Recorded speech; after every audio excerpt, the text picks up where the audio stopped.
దేవుని వాక్యం ఎంత ప్రాముఖ్యమో, దానిని మనమెందుకు ఎలా చదవాలో, వినాలో మనము ధ్యానపూర్వకంగా ఆలోచిస్తున్నాము. ఎమ్మాయు మార్గములో పునరుత్థానుడైన యేసు ఇద్దరు విశ్వాసులు తమలో తాము చర్చించుకుంటూ తనతో నడుస్తూ ఉండగా వారితో మాట్లాడిన విధానం గమనించండి. లూకాసు వార్త 24వ అధ్యాయం 21వ వచనం. వారన్నారు, మన ప్రధాన యాజకులు, అధికారులు ఆయనను ఏలాగు మరణశిక్షకు అప్పగించి సిలువ వేయించారో నీకు తెలియదా? ఇశ్రాయేలును విమోచింపబోయేవాడు ఈయనే అని మేము నిరీక్షించాము. ఇదిగాక ఈ సంగతులు జరిగి నేటికి 3 దినములైంది. మాలో కొందరు స్త్రీలు తెల్లవారగానే సమాధి వద్దకు వెళ్లి ఆయన దేహమును కానక వచ్చి మాకు చెప్పారు. కొందరు దేవదూతలు కనపడి ఆయన బతికి ఉన్నాడని మాతో చెప్పారు. మాకు విస్మయం కలిగింది. మాలో ఉన్న వారిలో కొందరు సమాధి వద్దకు వెళ్లి ఆ స్త్రీలు చెప్పినట్లే కనుగొన్నారు, కాని ఆయనను చూడలేదు. అందుకు ఆయన అన్నాడు, అవివేకులారా, ప్రవక్తలు చెప్పిన మాటలన్నిటినీ నమ్మని మందమతులారా, క్రీస్తు ఈలాగు శ్రమపడి తన మహిమలో ప్రవేశించడము అగత్యము కాదా? ఆయన ఈ మాటలు వారితో చెప్పి మోషే, సమస్త ప్రవక్తలు మొదలుకొని లేఖనములన్నిటిలో తనను గూర్చిన వచనముల భావమును వారికి తెలిపాడు. శ్రోతలు, యేసు స్వయంగా లేఖనముల్లో తనను తాను వారికి ప్రత్యక్షపరుచుకున్నాడు. అప్పుడు నీవు నేను అక్కడ ఉంటే ఎంత బావుండేది అనిపిస్తోంది గదూ. ఆయన పాత నిబంధనలో ఉన్నాడు, కొత్త నిబంధనలోనూ ఉన్నాడు. వారు లేఖనములలోని క్రీస్తును కనుగొన్నారు. వారెంతో ధన్యులు. వారితో ఆయన సాయంకాల భోజనం చేశాడు.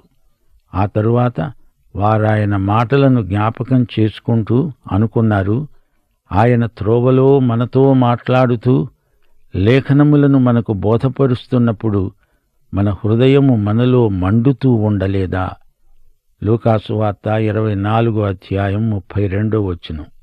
ప్రియ శ్రోతలు, మనం అధ్యయనం చేసే బైబిలు మిగతా అన్ని పుస్తకాల వంటిది కాదు. పరిశుద్ధాత్మ మీ హృదయాలను తెరవకపోతే బైబిలు మీ పాలిట మూయబడిన గ్రంథమే అవుతుంది. యెరూషలేములో యేసు తన శిష్యులకు చెప్పిన మాటలెంతో అమూల్యమైనవి. మోషే ధర్మశాస్త్రములో, ప్రవక్తల గ్రంథములలో, కీర్తనలలో నన్ను గూర్చి రాయబడినవన్నీ నెరవేరాలని, నేను మీ వద్ద ఉండినప్పుడు మీతో చెప్పిన మాటలు నెరవేరినవని వారితో ప్రభువు అన్నాడు. పంచగ్రంథాలు మోషే రాశాడని, ప్రవక్తలు తనను గురించే ప్రవచించారని, కీర్తనలు తన వైపే చూపుతున్నవని ప్రభువు పునరుద్ఘాటించాడు. అప్పుడు వారు లేఖనములు గ్రహించున్నట్లుగా ఆయన వారి మనస్సును తెరిచాడు. ఆయన మన మనస్సును తెరవకపోతే మనకు లేఖనాలు అర్థం కానే కావు. అంతే. వినయ మనసు గలవారమై దేవుని వాక్యాన్ని సమీపించాలి. లేకపోతే నీకు నాకు ఎంత తెలివితేటలున్నా బైబిలు అర్థం కాదంటే కాదు. 1 కొరింథీ 2వ అధ్యాయం 13వ వచనంలో పౌలన్నాడు, మనుష్య జ్ఞానము నేర్పే మాటలతో కాక ఆత్మ సంబంధమైన సంగతులను ఆత్మ సంబంధమైన సంగతులతో సరిచూస్తూ ఆత్మ నేర్పే మాటలతో వీటిని గూర్చే మీకు బోధిస్తున్నాను. ప్రకృతి సంబంధి అయిన మనుష్యుడు దేవుని ఆత్మ విషయములను అంగీకరించడు. అవి అతనికి వెర్రితనముగా ఉన్నవి. అవి ఆత్మానుభవము చేతనే వివేచింపదగినవి గనుక అతడు వాటిని గ్రహింపజాలడు. ప్రకృతి సంబంధులు అలాగే మాట్లాడతారు. లోకస్తులు తాము గ్రహించిన దాన్ని ప్రేమిస్తారు. మనము ప్రేమించి సత్యాన్ని గ్రహిస్తాము. ఇదే ఆత్మ సంబంధికి, శరీరానుసారికి మధ్య అంతరం. దేవుని జ్ఞానాన్ని ఎవరు ప్రేమిస్తారో వారికే అది అర్థమవుతుంది. దేవుడు వెలిగిస్తేనే కాని వెలుగు కలగదు. దేవుని ఆత్మ మన మనస్సును, హృదయాన్ని తెరవాలి. అప్పుడే యేసును చూడగలం, నమ్మగలం, ఆయన వాక్యాన్ని వినగలం, అంగీకరించగలం. వెలిగిందే ప్రత్యక్షం, కలిగిందే సాక్షాత్కారం. యేసు రక్షకుడని, ప్రభువని అంగీకరించడానికి దేవుడే మనలో వెలుగు కలిగించాలి. వాక్యము వెల్లడి అగుటతోడనే వెలుగు కలుగుతుంది. వెలిగింపు లేని మాటలు మృతమే. మనుషులను ఒప్పించేది పరిశుద్ధాత్మ వెలుగే. మనం బలహీనులం. ఆయన ఆత్మ వెలుగు చేత బలవంతులమవుతాము. అక్షరాన్ని ఆత్మ వెలిగించాలి, విశ్వాసం కలిగించాలి. అయితే ఇందులో మరొక పరమరహస్యమున్నది. బైబిలు వాక్యాలకు పలువురు పలు విధాలుగా అర్థాలు చెప్పి ఎవరికి వారే ఒక ప్రత్యేకమైన గుంపును ఏర్పరచుకుంటున్నారు. వాక్యానికి అర్థం చెప్పేవారు అవలంబించాల్సిన సూత్రాలున్నాయి. ఎవరికి తోచినట్లు వారు అర్థం చెప్పకూడదు. వాక్య వివరణ సూత్రాలను పాటించకపోతే అర్థభేదాలు, వివాదాలకు దారితీస్తాయి. ఏ అంశాన్ని వివరించాలన్నా బైబిలు గ్రంథమంతటినీ సంప్రదించాలి. ఏదో ఒక వచనాన్ని తెచ్చి అంతటితో సరిపుచ్చకూడదు. బైబిలు గ్రంథములోని ప్రతి వచనము మనకు మాత్రమే కాదు, మన కోసం కూడా అని గ్రహించాలి. యెహోషువ 1 అధ్యాయం 2వ వచనంలో దేవుడు యొర్దాను దాటవలసిందని ఎవరికి చెప్పాడు? యెహోషువకు చెప్పాడు. నీవు వెళ్ళి ఇప్పుడు యొర్దాను దాటమని కాదు, అది యెహోషువకు చెప్పిన మాట. అయితే ఆ చరిత్రను నీకోసమే రాయించాడు. ఈ విధంగా బైబిలు భావాన్ని గ్రహించకపోతే అంతా గజిబిజి అవుతుంది. ఒక వచనాన్ని వివరించాలంటే సందర్భశుద్ధి ఉండాలి. దానికి వెనుక ముందు ఉన్న వచనాలను పరిశీలించాలి. ఈ వాక్య భాగం ఏం చెబుతోంది? దేని గురించి మాట్లాడుతోంది? ఇదే విషయాన్ని గురించి బైబిలులోని ఇతర వచనాలు ఏమంటున్నాయి? అది కూడా సంప్రదించాలి. అంతేగాని తొందరపడి అర్థం చెప్పకూడదు. అనుమానం వచ్చినప్పుడు అనువాదాల మీద ఆధారపడకూడదు. మౌలిక భాష అయిన హీబ్రూ, గ్రీకులో ఆ వచనాన్ని పరిశీలించాలి. దేవుని వాక్యం ఏ భాషానువాదమైనా అర్థాన్ని మార్చకూడదు. బైబిలులోని వచనాలకు మొదట ఉన్నవి ఉన్నట్లు అర్థం చెప్పాలి. బైబిలు రచయిత దేవుడు గనక ఆయన ఏదైనా ఉపమానమైతే ఆ మాట చెప్తాడు. లేకపోతే అక్షరార్థమైన అర్థమే చెప్పాలి. దేవుడు ఏమి చెప్పదలుచుకున్నాడో అది ముందు గుర్తించాలి. 119వ కీర్తన 18వ వచనంలో గేయకారుని ప్రార్థన మనందరి ప్రార్థన అయి ఉండాలి. నీ ధర్మశాస్త్రమందు ఆశ్చర్యకరమైన సంగతులను చూచున్నట్లు నా కన్నులు తెరువు దేవా. దేవుని వాక్యం అమూల్యమైన ధననిధి. దాన్ని ఎలా వాడుకోవాలో దేవుడే మనకు నేర్పాడు. కొన్ని నియమాలు, సూత్రాలు మనకు ఉపదేశించాడు. వాటిని తూచా తప్పకుండా పాటించాలి. లేకపోతే పూర్తి ప్రయోజనం మనకు సిద్ధించదు. 1 ప్రార్థనతో ఆరంభించాలి. 2 బైబిలు వాక్య భాగం చదవాలి. 3 అధ్యయనం చెయ్యాలి. అనగా వాక్య సత్యాలను జాగ్రత్తగా పరిశీలించాలి, గుర్తించాలి. 4 ధ్యానించాలి. 5 బైబిల్ను గురించి పలువురు ఏమి చెప్పారో, ఏమి రాశారో వారి అభిప్రాయాలు సేకరించాలి. 6 బైబిల్ ఆజ్ఞలకు విధేయత చూపాలి. 7 మనకు బయలుపరచబడింది ఇతరులకు అందించాలి. వాక్యం మొదట తలలోకి, అక్కడ్నుంచి హృదయంలోకి, జీవితంలోకి, అక్కడ్నుంచి లోకంలోకి ధారాప్రవాహమై పారాలి. పరిశుద్ధాత్మ ఉపాధ్యాయుడై మనకు వాక్య సత్యాలను బోధిస్తాడు, నేర్పుతాడు. యోహాను సువార్త 16వ అధ్యాయం 13వ వచనం ప్రకారం పరిశుద్ధాత్మ మనల్ని సర్వసత్యములోకి నడిపిస్తాడు. నీ వాక్యములోని ఆశ్చర్యకరమైన సంగతులను చూడడానికి నా నేత్రములను వెలిగించు దేవా అని మనం ప్రార్థన చెయ్యాలి. బైబిలులోని 66 గ్రంథాలు ఒకే సంపుటం. ఈ బృహద్గ్రంథంలో దేవుడు ఆశ్చర్యకరమైన సంగతులను దాచి ఉంచాడు. చూడటానికి మనకు కనువిప్పు కలగాలి. ఎఫెసీ పత్రిక 1వ అధ్యాయం 15-16 వచనాలలో పౌలు చేసిన ప్రార్థన గంభీరమైనది. ప్రభువైన యేసునందలి మీ విశ్వాసమును గూర్చి, పరిశుద్ధులందరి ఎడల మీరు చూపుతున్న ప్రేమను గూర్చి నేను విన్నప్పటి నుండి మీ విషయమై మానక దేవునికి కృతజ్ఞతాస్తుతులు సమర్పిస్తున్నాను. మీ మనోనేత్రములు వెలిగించబడినందున మన ప్రభువైన యేసుక్రీస్తు యొక్క దేవుడైన మహిమాస్వరూపి అయిన తండ్రి తనను తెలుసుకొనుటయందు మీకు జ్ఞానము ప్రత్యక్షత గల మనస్సు అనుగ్రహించాలని నేను నా ప్రార్థనల్లో మిమ్ములను గూర్చి విజ్ఞాపన చేస్తున్నాను. దేవుని గూర్చిన జ్ఞానం వారికి కావాలి, అనగా వారు దేవుని వాక్యమును బాగా తెలుసుకొని ఉండాలి. వారి మనోనేత్రాలు వెలిగించబడాలి. క్రీస్తునందు వారికి కలిగిన పిలుపు వల్లనైన నిరీక్షణ ఎట్టిదో వారు ఎరిగి ఉండాలి. ఇది పౌలు చేసిన ప్రార్థన. మీ బోధకుని కొరకు శ్రోతలు మీరు ఇలాగే ప్రార్థిస్తున్నారా? అందరూ దేవుని చిత్తమెరిగి ఉండాలి. దేవుని చిత్తమునకు దేవుని వాక్యానికి అవినాభావ సంబంధమున్నది. దేవుని ఆత్మ మనకు బోధిస్తేనే కాని దేవుని వాక్యం మనకు బోధపడదు. 1 కొరింథీ 2వ అధ్యాయం 11-14 వచనం వరకు పౌలు ఇదే మాట అంటున్నాడు. ఒక మనుష్యుని సంగతులు అతనిలో ఉన్న మనుష్యాత్మకే కాని మనుష్యులలో మరి ఎవరికి తెలుసు?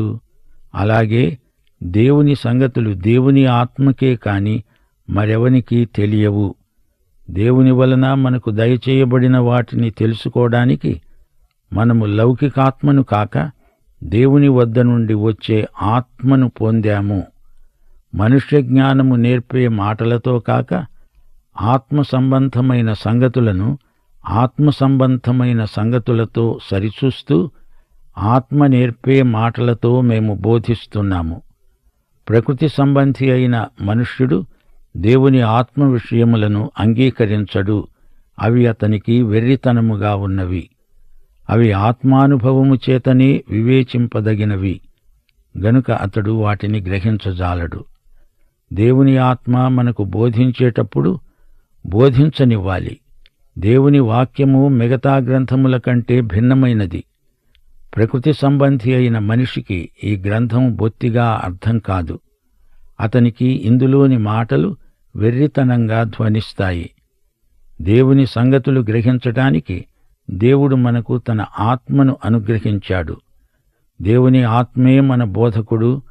ఆయన వాక్యాన్ని తీసుకుని దానిని మనకు అర్థవంతం చేస్తాడు. రాయబడిన వాక్యము ద్వారా దేవుడు మనతో సంభాషించగోరుతున్నాడు. అయితే ఈ గ్రంథం సహజాతీతమైనది. సహజ పద్ధతుల ద్వారా ఈ గ్రంథాన్ని మనము గ్రహించలేము. మనిషిని మనిషి సులభంగా గ్రహించగలడు గాని ఇద్దరూ దేవుణ్ణి ఆ విధంగా గ్రహించజాలరు. మానవులందరూ ఏ వయస్సుకు చెందినవారైనా ఒకరికొకరు ఏదో విధంగా చెప్పదలుచుకున్నది చెప్పగలరు, పరస్పరం మాట్లాడుకోగలరు గాని దేవుని విషయం వేరు. దేవుని ఆత్మలేనిదే దేవుని మాటలు మనకు అర్థం కావు. దేవుడు ప్రత్యక్షమైతేనే కాని ఆయనను చూడలేము. ఆయన మాటలు విని గ్రహించలేము. దేవుని ఆత్మ దేవుని వాక్యం ద్వారా మనకు అట్టి ప్రత్యక్షం అనుగ్రహిస్తాడు. అదే దైవ సాక్షాత్కారం. దేవుణ్ణి దేవుని ఆత్మ మాత్రమే గ్రహించగలడు. దేవుని ఆత్మ మాత్రమే మనకు దైవ ప్రత్యక్షం అనుగ్రహించగలడు. మానవుని సంగతులు మానవాత్మకు తెలుస్తాయి. ఆత్మ సంగతులను ఆత్మ సంగతులతోనే పోల్చి దేవుని ఆత్మ మనకు అన్నీ బయలుపరుస్తాడు. దేవుని ఆత్మ నేర్పేది చరిత్ర కాదు, వివరాలు కాదు. దేవుని ఆత్మ వైయక్తికమైన ప్రత్యక్షతానుభూతి కలిగిస్తాడు. చరిత్ర, భౌగోళిక వివరాలు దేవుని ఆత్మ లేకుండా ఎవరైనా నేర్చుకోగలరు గాని దేవుని విషయాలు దేవుని ఆత్మ మాత్రమే బయలుపరుస్తాడు. దేవుని వాక్యాన్ని అనుభూతిపరంగా అనువదించేవాడు పరిశుద్ధాత్మ. మనలను సర్వసత్యములోనికి నడిపించేవాడు పరిశుద్ధాత్మ. మనకు ఆధ్యాత్మికంగా కనువిప్పు కలిగించేవాడు పరిశుద్ధాత్మ. యోహాను సువార్త 16వ అధ్యాయం 12 నుండి 16వ వచనం వరకు యేసు ప్రభువు చెప్పిన మాటలు గమనించండి. నేను మీతో చెప్పవలసిన సంగతులు ఇంకనూ అనేక సంగతులు కలవు, గాని ఇప్పుడు మీరు వాటిని సహించలేరు. అయితే ఆయన అనగా సత్యస్వరూపి అయిన ఆత్మ వచ్చినప్పుడు మిమ్ములను సర్వసత్యములోకి నడిపిస్తాడు. ఆయన తనంతట తానే ఏమీ బోధించక వేటిని వింటాడో వాటినే బోధించి సంభవించబోయే సంగతులను మీకు తెలియచేస్తాడు. ఆయన నా వాటిలోనివి తీసుకొని మీకు తెలియచేస్తాడు గనుక నన్ను మహిమపరుస్తాడు. తండ్రికి కలిగినవన్నీ నావి, అందుచేత ఆయన నా వాటిలోనివి తీసుకొని మీకు తెలియచేస్తాడని నేను చెప్పాను. కొంచెము కాలమైన తరువాత మీరిక నన్ను చూడరు, మరికొంచెము కాలమునకు నన్ను చూస్తారు. మనం పరిశుద్ధాత్మ కొరకు, ఆయన నింపుదల కొరకు, నడుపుదల కొరకు అడగాలి. యోహాను సువార్త 14వ అధ్యాయం 26వ వచనంలో ప్రభు అన్నాడు, ఆదరణకర్త అనగా తండ్రి నా నామమున పంపబోయే పరిశుద్ధాత్మ సమస్తమును మీకు బోధించి నేను మీతో చెప్పిన సంగతులన్నిటినీ మీకు జ్ఞాపకం చేస్తాడు. పరిశుద్ధాత్మే మన ఉపాధ్యాయుడు. సర్వసత్యములోనికి మనల్ని నడిపిస్తూ మనలో ఉండే పరమోపాధ్యాయుడు పరిశుద్ధాత్మ. దేవుని ఆత్మే లేఖనములను మన కోసం విప్పుతాడు. ప్రార్థనతో ఆరంభించు. పరిశుద్ధాత్మను నీ ఉపాధ్యాయునిగా గుర్తించు. బైబిలు చదువు అంటే చదువుతూ ఉండు అని అర్థం. చదవటం మానవద్దు, ఆపేయవద్దు. అది బైబిలు. మరో పుస్తకమైతే చదివి అవతల పెట్టేయి, పర్వాలేదు. గాని ఇది బైబిల్ గదా. ఏదైనా వాక్య భాగం సరిగా అర్థం కాకపోతే 1కి 10 సార్లు చదువు, అప్పుడు బైబిలే నిన్ను చదువుతుంది. నెహెమ్యా గ్రంథం 8వ అధ్యాయం 1 నుండి 3వ వచనం వరకు. 7వ నెల రాగా ఇశ్రాయేలీయులు తమ పట్టణములలో నివాసులై ఉన్నారు. అప్పుడు జనులందరూ ఏకమనస్కులై నీటి గుమ్మము ఎదుట ఉన్న మైదానమునకు వచ్చి ఎజ్రా అనే శాస్త్రితో అన్నారు, యెహోవా ఇశ్రాయేలీయులకు ఆజ్ఞాపించిన మోషే ధర్మశాస్త్ర గ్రంథమును తీసుకురా.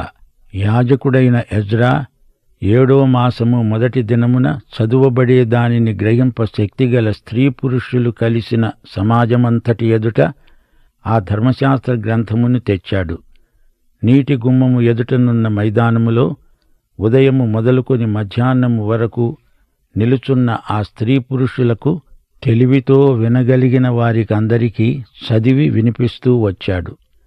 ఆ జనులందరూ ధర్మశాస్త్ర గ్రంథమును శ్రద్ధతో విన్నారు. శ్రోతలు, ఈ వాక్య భాగం మనకెంతో ప్రాముఖ్యమైనది. యూదులు అప్పటికి 70 సంవత్సరాలుగా బబులోను చెరలో ఉన్నారు. వారిలో చాలామంది వాక్యమును ఎన్నడూ విని ఉండలేదు. వాక్యం వారి మధ్య అంతగా ప్రచారంలో లేదు. ఈ రోజున మనకైతే 100కు పైగా బైబిల్ అనువాదాలున్నాయి. ఆ రోజుల్లో 1-2 ప్రతులున్నాయి. ఒకటి మాత్రం ఎజ్రా శాస్త్రి దగ్గర ఉంది. నీటి గుమ్మము దగ్గర నిలిచి ఎజ్రా ధర్మశాస్త్ర గ్రంథమంతా చదివి వినిపించాడు. నెహెమ్యా 8వ అధ్యాయం 8వ వచనం. అటువలనే వారు దేవుని గ్రంథమును స్పష్టముగా చదివి వినిపించి జనులు బాగా గ్రహించేటట్లు దానికి అర్థం చెప్పారు. లేవీయులు జనుల మధ్య అక్కడక్కడ ఉండి చదువబడే వాక్యానికి అర్థం చెప్పారు. ఎజ్రా ఒక్కొక్క అధ్యాయం చదివి కొంచెంసేపు ఆగుతాడు. అప్పుడు వారు ఏమైనా ప్రశ్నలుంటే అడుగుతారు. లేవీయులు వారి మధ్యనే ఉండి వారి ప్రశ్నలకు జవాబు చెప్తారు. బైబిలు చదవటం వినటం మాత్రమే కాదు, లేవీయుల ద్వారా తమ ధర్మ సందేహాలు తీర్చుకున్నారు. అదొక అద్భుతమైన సన్నివేశం. ఈ రోజుల్లో దేవుని వాక్య అధ్యయనానికి ఎన్నెన్నో ఆటంకాలు ఏర్పడుతున్నాయి. సంఘం పరోక్షంగా వ్యక్తిగత విశ్వాసుల వాక్య పఠనను ఆటంకపరుస్తున్నట్లు కనిపిస్తోంది. సంఘం ఎన్నెన్నో కమిటీలను నియమిస్తుంది. చిల్లర విషయాలన్నిటికీ ఒక ప్రోగ్రాము అని పెట్టి సంఘస్థులు హాజరై తీరాలని ప్రకటనలు చేస్తుంది. వాక్య బోధకు ఎంతో తక్కువ సమయం కేటాయించబడుతుంది. సంఘ కాపరికున్న సమయమంతా ఈ కమిటీ సమావేశాలకు ఖర్చయిపోతుంది. సంఘ బిడ్డలు బైబిల్ను గురించిన అజ్ఞానంలో ఆరితేరిన పట్టభద్రులవుతున్నారు. బైబిలులో అక్కడొక భాగం, ఇక్కడొక భాగం కాదు, బైబిలంతా క్షుణ్ణంగా చదవాలని దేవుని బిడ్డలకు మనవి చేస్తున్నాము. బైబిలు గ్రంథం నిజంగా చదువుతున్నావా నేస్తం? యోహాను సువార్తలో కొంచెం, మత్తయి సువార్తలో ఇంకొంచెం, ఆదికాండంలో ఒక ముక్క, యెషయా గ్రంథంలో కొన్ని అధ్యాయాలు, 23వ కీర్తన, ఇవి మాత్రమే చదువుతావు గదూ? రోమా 12వ అధ్యాయం, సామెతలు 1వ అధ్యాయం నీకు బాగా తెలుసని నాకు తెలుసు. బైబిలుతో బంతాట ఆడుకుంటున్నావు గదూ? ఇది దేవుని రచన, దేవుని గ్రంథం. మరి నీ బైబిల్లో కొన్ని పుటలే మాసిపోయాయి, మిగతా అంతా కొత్తగా కనపడుతోంది. బైబిలంతా మొత్తం ఒకటే గ్రంథం. ఆమూలాగ్రంగా చదవటమే బైబిలు పఠన అవుతుంది. వార్తాపత్రిక చదివినట్లు కాదు, దేవుని పవిత్ర గ్రంథం అంతా చదివి చదివి గ్రంథకర్త అయిన నీ ప్రభువును సంతోషపెట్టు. దేవుడు నిన్ను దీవించునుగాక. ప్రార్థన చేసుకుందాము. పరిశుద్ధుడవైన మా పరమతండ్రి, నీవు మాకు ఇచ్చిన ఈ గొప్ప బహుమానం, గొప్ప ఈవి నీ వాక్యమే. ఈ వాక్యమును మేము శ్రద్ధగా చదువుతూ అందులోని సత్యాలను మా హృదయాల మీద ముద్రించుకొని ఆ ప్రకారము జీవించినప్పుడు మేము పూర్తి ప్రయోజనము పొందగలుగుతామని మరి ఒకసారి మాకు జ్ఞాపకం చేసినందుకు నీకెంతో కృతజ్ఞులం.